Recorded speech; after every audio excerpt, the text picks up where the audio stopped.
Okay, so I know everyone can't come into this little recording studio at once, so I thought I'd just film a video. We could all watch it, get some notes, remember how to use the mixing desk and record mics from the other room into Logic all at once. And so I don't get a million and one questions of, sir, it's not working, or sir, I don't know what I'm doing. Just explain it to you nice and quickly, and then you can refer to this video and refer to your notes, and it should be fairly simple, although there are a few sort of more complex things. So first things first, before you really open Logic or do anything on the computer, we want to kind of work in this domain over here on the mixing desk. So let's do that. Let's just turn things on. So first of all, we're going to need to turn our mixing desk on. And also, if we've got another musician that we want to hear in the live room, we're going to need our headphone amp as well, which sends signal, output signal, you know, from Logic, whether it's a metronome or a backing track. That's what connects into there. So we need both these things on. Power button. There's a big power cable here that goes into the back of the mixing desk, and it's just to the right of that round the back. And you'll hear when you push that button in, just down in there. They purposely put it in a really difficult place. So when you're mixing, you know, a band that's getting paid £2 million at a huge arena, you don't by accident slip and turn off the desk and ruin their set. So it's really hidden and quite hard to find, but it's just a little power button. You just press it in like that and it's on. And the other one is much more simple, just the headphone amp here. You need to press it there, turn on, you'll see the lights come on green there, and you can see this is obviously on now. So first things first, you need to check if someone in here has been listening to music out of the computer. You might notice that these first channels, when you press them, especially channels 1 and 2 here, so we select like this. Remember, we have 16 channels going along. They all have the same controls on them, and we access those controls by selecting the channels with the select button here. So you sometimes might notice, if you're not getting proper sound through into Logic on channels 1 and 2, you might notice that these USB buttons are on. That's for if you want to listen to stuff out of the computer on these channels, you can do that. So make sure for, you know, all your channels you're going to be using, say like 1 through 10, don't have this USB button on, or you're not going to get any sound through. Okay, so that's first things first. Check that. Again, we're going to check our speakers here are actually flicked on. If they're not flicked on, you're not going to get any sound through them, very obviously. We need to make sure this button's really important. This one that says LR. This is showing us what's coming out of our speakers here in this room. As we've discussed in the past, we can make different mixes in this mixing desk. You know, we could send something to the singer, they could have a mix here, something to the drummer, something to the bass player, so they can all have different things in their headphones. But when we're just dealing with recording stuff in here, we want to make sure we're on this LR view, because that's showing us what we're actually hearing at the moment. Okay, so this comes to setting up gain and setting up your channels. So say you're doing drums, you might have kick drum on channel 1, snare drum on channel 2, maybe a bottom snare drum, and let's just say 2 overheads. So things you need to do, well, you're going to tell your drummer, right, play the kick drum as loud as you're going to play it. So you'll press select, so we're looking at the kick drum channel. Now we're not going to start turning up. This is just how loud it comes out the speaker. This is just how loud that signal comes out the speaker. It's not setting the gain of the channel. We set the gain up here underneath that USB button on this one that says gain here. Now, if that channel is clipping and it's too loud, you'll see this peaking will be flashing. We can't have that happening, because that means your signal is going over the limit and is being clipped, being crushed, distorted. We definitely don't want that, and you will lose marks in your second year of this course if your tracks are clipping, because it won't sound good. So you're going to have a watch here. This fader right here, this one here, the one that says -40, -30, -20, -10, you're going to be looking at that fader. So as the person in the other room is playing the kick drum, I don't have anyone playing the kick drum at the moment, but you can see this red dial here is the gain. So as I turn that up and down, that moves up and down. And I'm watching this fader here, and I'm aiming.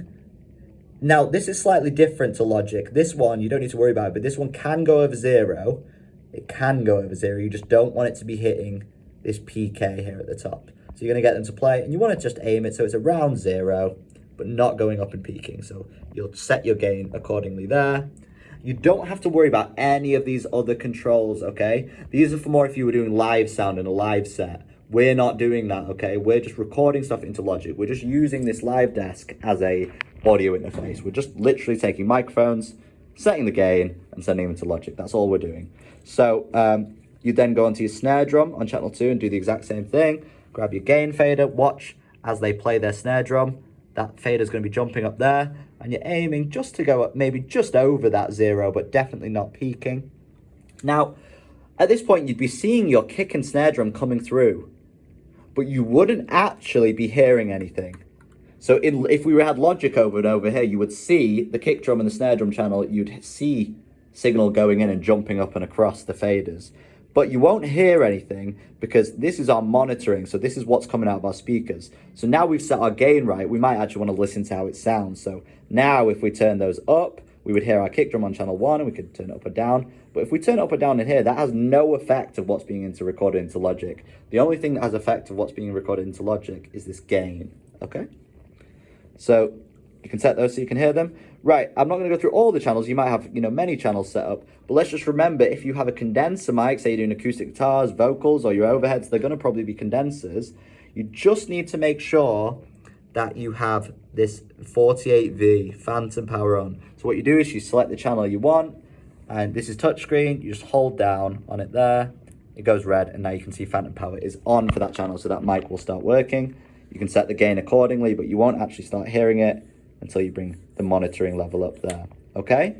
So the only other things we need to discuss over here are, we're gonna set Logic up so the left and right channel of Logic come out on channel 15 and 16. So say I have a backing track, say I'm recording guitars, but I've got a drums already done, which most of you might have done if you're in my year 12 class, you've done your drums. So your drums that you're playing back from Logic will come back on 15 and 16 here. You can see that says Logic send back there. So whatever you've got in Logic will be coming out here. If you haven't set the click track up, it will also be coming out on there. But what I'm going to show you in this video, and I've shown you probably in the past, is we can set our click track on something different, say 13 and 14 here, so that we can set the metronome or click level independently to the backing level. And this big fader, that's just the volume of everything. So this mix, because I'm on LR mode, is what I'm hearing out of my speakers. But your drummer or your guitarist or your vocalist who's in the other room, they might want to hear something completely different. So you can see that's why I've got this sticker here. Channels 9 and 10, watch what happens when I click this. Okay, everything moves because this is a completely different setup.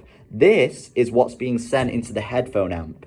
So this is what is going through the snake here into the other wall and where you plug in your headphones in. So whatever you've got set up on 9 and 10, so even though you might have your mics on and they're recording into Logic, the person in the other room might not want to hear those in their headphones, so you can just have them off.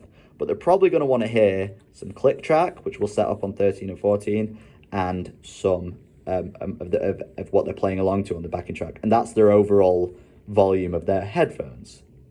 That's all you need to know about this desk. I'll just show one more thing, actually. You can see if I select, this should be set up for you, but if you're not getting sound out of Logic, you can see if I go to 15, 16 here, this is set up with the USB light on because sound is being sent out of Logic over USB to channel 15 and 16. So you'll see those channels are set up with that USB button on. And they are actually panned hard left and hard right because one is the left channel and one's the right. But you don't need to worry about that. That should just stay set up like that. Okay, let's jump over into Logic then. So we're going to start a empty project here. Now, you might have a project with some stuff in it. Let's pretend we do. So you might have a project like this, say with a bunch of tracks in it, and then you're going to start recording some new ones, okay? So the first thing we have to do, the computer doesn't know what we're trying to do. It might be trying to send sound out of this TV or monitor here, and it might be trying to send sound out of this Mac Mini here below it. So what we need to do is actually make sure it's looking for inputs and outputs from this mixing desk here. So we need to go to Logic Pro at the top, settings, just like you probably do in the room next door when you check it's all working, and audio. Another thing we always need to check when we're doing this and doing our exams is that we're not in simplified mode. Sometimes you'll see it'll say simplified mode up here and it won't have all the settings for you. If you want to get out of that, you just go to advanced over here and make sure enabled complete features is on. Okay, so we go to audio and you can see this Allen and Heath desk is called the Q16 QU16, and you can see it's set up to look for outputs and inputs from the Q16, so that's all fine. And it should do that automatically. But if you've not set up logic in this room on your account before, what it will do is it will try to send logic out of channels 1 and 2.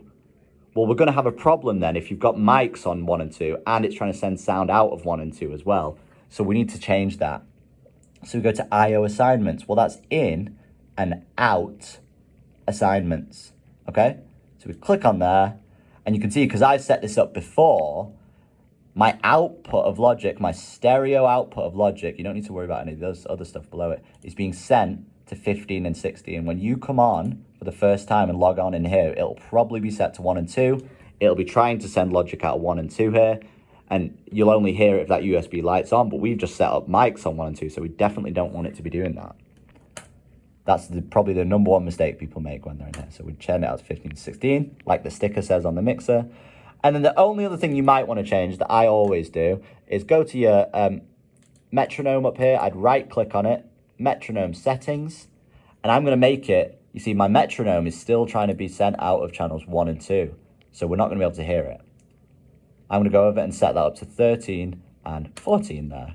So now, if I press, let's have a see here, is any? If I just put a loop on from Logic here, and I'll just check my speakers aren't going to be super loud. I'm going to put the click track as well on, so I've got a loop and a click track.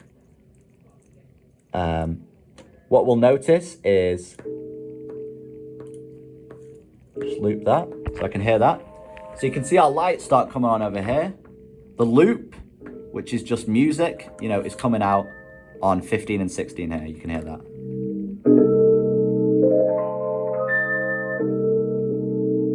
If I hadn't set my metronome up independently, the click track would be on there as well on 15 and 16.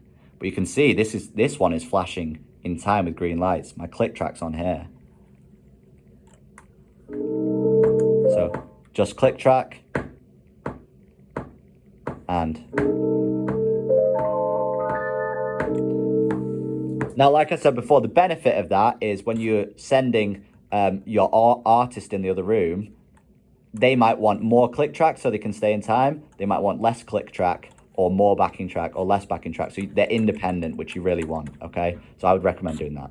Right, last little thing we need to do is actually get our tracks ready to record. So there's a few ways to do this. So let's say we're just doing a stereo pair on an acoustic guitar or something like that. Well, we need 2 channels, right? So let's do new audio track, new audio track. We've got to tell Logic where to look for the input. It will always default to input 1, so it's only going to look at whatever mic you've got in input 1, okay? So say you have 8 mics set up, it's always going to look at 1, so we might have to change that. So let's say we have a condenser mic plugged into input 1, well that's fine, because look, it says input 1 here is selected. We might have another condenser mic. I've just made another track, you know, it's a stereo pair. This might be our right track. But look, this is also set up as input 1.